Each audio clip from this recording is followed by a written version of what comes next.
तो आज सॉल्व करेंगे हम मोड का question by grouping method.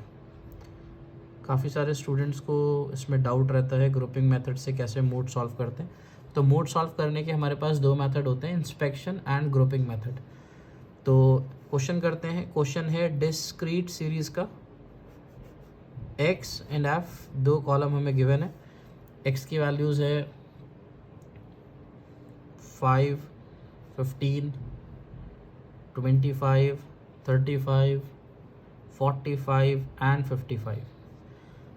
Frequency हमें गिवन है 4, 10, 20, 35, 15 एंड 6।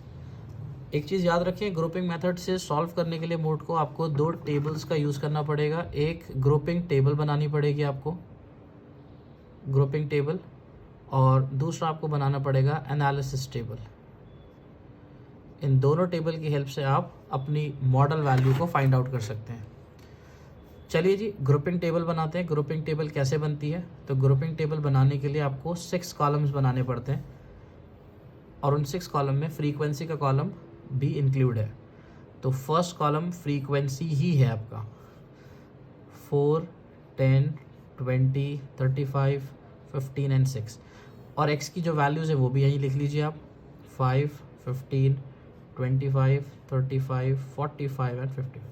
ठीक है जी। तो कॉलम नंबर 1 फ्रीक्वेंसी बन चुका है। कॉलम नंबर 2 बनाएंगे, then column number 3, column number 4, column number 5, then column number 6।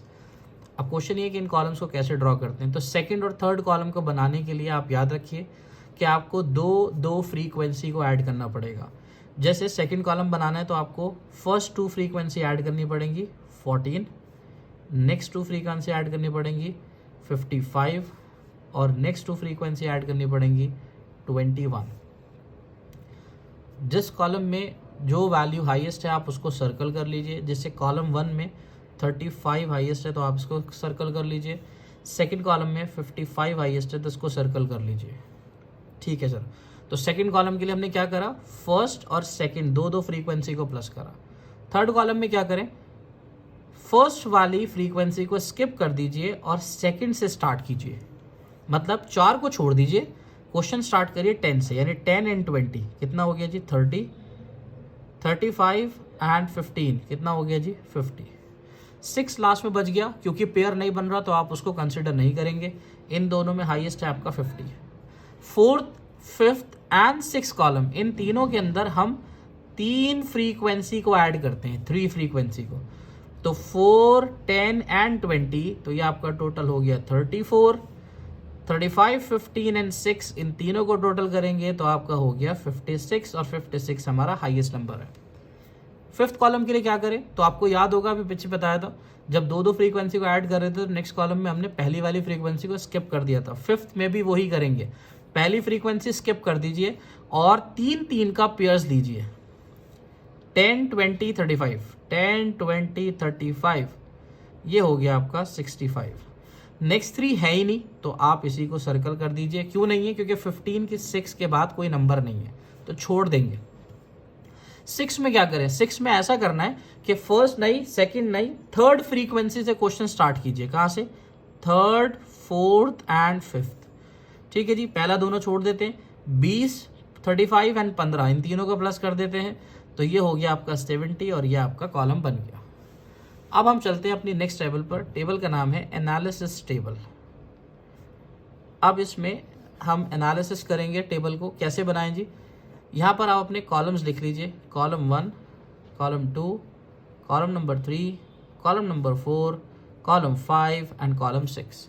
और यहाँ पे क्या लिखेंगे, ऐसे हॉरिजॉन्टल वे में आप अपनी एक्स की वैल्यू लिख लीजिए, 5, 15, 25, 35, 45 एंड 55, और ये आपके कॉलम्स बन गए। ठीक है जी। हाँ जी। अब क्या करना है, अब आपने ऐसे करना है कि आप कॉलम 1 पर चलिए और ये बताइए हाईएस्ट कौन है। हाईएस्ट है जी 35। 35 एक्स में कौन सी वैल्यू में लाई कर रहा है, 35 में। तो फर्स्ट कॉलम का हाईएस्ट 35 में लाई कर रहा है, 35 पे टिक लगा दीजिए। अच्छा, सेकंड कॉलम के अंदर हाईएस्ट कौन है, 55 हाईएस्ट है। 55 आपने किस किस को प्लस करा था, 20 एंड 35 को प्लस करा था। 20 किस में लाई कर रहा है, 25 में। 35 किस में लाई कर रहा है, 35 में। तो आप 55 के लिए 25 35 दोनों ऊपर टिक लगाएंगे, तो सेकंड कॉलम का हाईएस्ट 25 एंड 35 दोनों में लाई कर रहा है।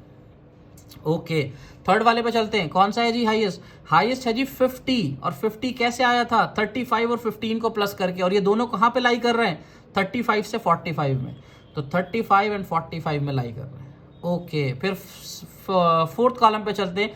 हाईएस्ट वैल्यू है 56। 56 आपको कैसे पता चली थी, आपने लास्ट के 3 नंबर को ऐड करा था। तो ऐसे ही लास्ट के 3 एक्स वालों पर टिक कर दीजिए। लीजिए जी, फोर्थ कॉलम का हाईएस्ट आ गया। फिफ्थ कॉलम में हाईएस्ट आपका नंबर आया है 65। और 65 आपने किस किस को ऐड करा है, आप देख लीजिए। आपने 10, 20 और 35 को ऐड करा था। तो 15 से लेकर 35 तक टिक लगा दीजिए, 15 to 35। और लास्ट कॉलम आपका 70 है। 70 जो आपने नंबर ऐड करा था वो किससे करा था, 35, 15 एंड 20 इन नंबर्स को ऐड करके करा था। तो 20 कहाँ से शुरू हो रहा है, 25 से लेके 45 तक टिक लगा दीजिए। तो आपने इस तरह से टिक लगाने हैं और मेजर करना है किसके टिक ज़्यादा है। तो ये 3 आ गया, यहाँ पे 7 टिक आ गया, यहाँ पे 3 और ये 1। तो जिस कॉलम पर सबसे ज़्यादा टिक आते हैं वही आपकी मोड वैल्यू होती है। तो यहाँ पर हमारा मोड का आंसर 35 आ गया। अगर यही क्वेश्चन कॉन्टिन्यूस सीरीज का होता, यानी क्लास इंटरवल हमें गिवन होते, तो हम यही सब मेथड यूज़ करते। तो यहाँ पर 35 की जगह क्लास इंटरवल लिखा हुआ होता। फिर आपको ये भी पता होगा कि जब मोड कॉन्टिन्यूस सीरीज में सॉल्व करते हैं तो हम मोड का ये फॉर्मूला यूज़ करते हैं, 2f1 minus f0 into f2 minus into I, ये वाला फॉर्मूला। तो इसके अंदर आप क्या करते कि अगर यही क्वेश्चन कॉन्टिन्यूस सीरीज का आता तो इसको हाईलाइट करते, इस क्लास को हम क्या बोलते हैं, मॉडल क्लास। और इस क्लास को हाईएस्ट करते, इसकी फ्रीक्वेंसी को f1 ट्रीट करते, ऊपर वाली को f0, नीचे वाली को f2। और इसी क्वेश्चन को आप ग्रुपिंग से भी कर लेते, कौन से क्वेश्चन को, कॉन्टिन्यूस सीरीज को। लेकिन कॉन्टिन्यूस सीरीज में एनालिसिस टेबल के बाद ये फॉर्मूला भी अप्लाई होगा, क्योंकि ये क्वेश्चन डिस्क्रीट का था। तो डिस्क्रीट में सबसे ज़्यादा टिक जिस कॉलम पर आए वही आपका फाइनल आंसर हो गया।